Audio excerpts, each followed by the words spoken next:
Welcome to week 30. These are your final 10 weeks of pregnancy. Your baby has grown from a single-celled human being into the form we picture when we think of a newborn. Every tiny detail is already created at the 30-week mark, and only the refining details are left, along with the weight gain necessary and a few inches of length to be added. Your sweet baby is approximately 3.5 pounds at this point and around 16 inches in length. What a 30-week journey this has been. And it will only be a few more weeks now until your baby will be laid in your arms for the first time. This is an incredible time where time feels both long and short as we wait for that debut of love. Baby's skin will continue to gently shed the lanugo, or body hair, that was in place to help keep baby warm also, and will continually be shed over these next few weeks, although some babies will still have this present at birth.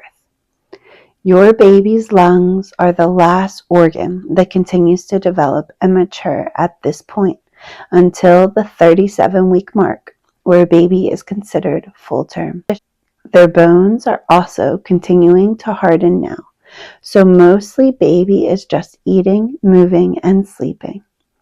In addition, the fat that is accumulating under baby's skin is now more adult-like than it has been because its goal has changed from being only to keep baby warm, but now to give them energy also. This fat is now called white fat, where before in early pregnancy it was considered brown fat. Also, your baby's bone marrow has now completely taken over production of the red blood cells, leaving the spleen to take a partial rest to just focus on its main job now of storing blood and making blood cells to fight off the germs. Finally, baby's brain is starting to change its surface appearance to become that wrinkly surface that you may remember from high school science class. Those convolutions, as they are termed, help the brain hold even more brain cells as this expansion occurs. Don't fret if you also notice some of the early pregnancy symptoms reappearing, like having to frequently use the bathroom. Your bladder is getting constantly pressed on at this point, so the smallest amount of water may make you feel as if you drank a whole gallon. If you're interested, you can look up a picture of how all of your organs have moved in order to compensate for a woman about to give birth. But some may want to avoid this Google search if you are not into seeing all of your own organs. I'm amazed at all of the woman's body is capable of during pregnancy, and you may be also, so this is something you can consider. And you may feel as if you want another bra size increase because milk production is gearing up for baby's first days of nursing. If you're having trouble standing on your feet even to get through dinner prep, do not worry. Ankle and feet swelling is just another feature of this final stretch of pregnancy. Some of us will swell more than others based off of age, genetic disposition, or heat, and the list can go on. Remember, there is no comparing at this stage of the game. We are all doing God's work in allowing and accepting our bodies to change for our child's life, and that is all we truly have to consider. This miracle of life in God's wonderful design is such a sacred process to be celebrated. Do your absolute best, despite your struggles, to rejoice in this time, rather than complain about the process. We are called to humbly accept this process as part of the union of our marriage. Yes, we are able to admit our struggles to those close to us, but we must be aware not to make your struggles the only thing that leaves one's lips.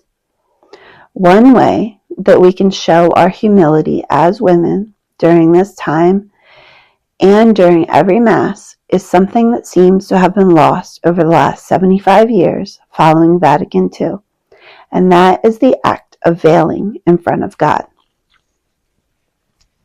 Veiling, or wearing a mantilla, is not for style or for a showy "look at how holy I am" at Mass, but it is a humble reverence to the Trinity and an act of love towards the God who created us.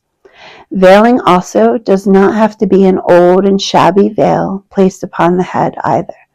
There are many options to consider that will both fit your personality and color to either follow the church calendar or your own personal preference. When we think about the act of veiling, we can also consider why Mary chose to veil constantly throughout her life of being pregnant and carrying Jesus as a young child to him being a grown man, because she humbly was constantly in the presence of God.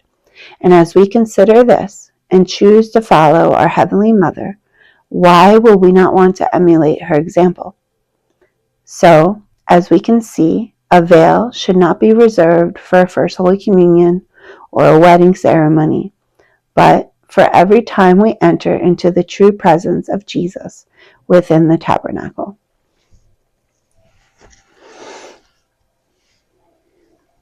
As women in the world, we are tempted to privately show our beauty with our bodies in order to appease and attract men before we are married. Once we are married, we are still tempted to stay as beautiful as possible for as long as possible in order to still show our exterior worth. Though God shows us that our beauty, yes, can be on the surface, but will mostly exude from our soul. A beautiful soul will be more attractive than the most in-tone, ageless body that could ever exist. So, as we cover our head, as we walk into Mass to worship, we are acting out our humble reverence with the veil to the God who made us and showing our love for him alone. 1 Peter verse 5 and 6 states, "Likewise, you that are younger, be subject to the elders. Clothe yourself, all of you, with humility towards one another. For God opposes the proud, but gives grace to the humble. Humble yourselves, therefore, under the mighty hand of God, that in due time he may exalt you." A book that may be good to consider this week that looks at veiling on a far more in-depth level than I have described is called Why You Should Veil, a guidebook for Catholic women. May you have a wonderful week, my friend.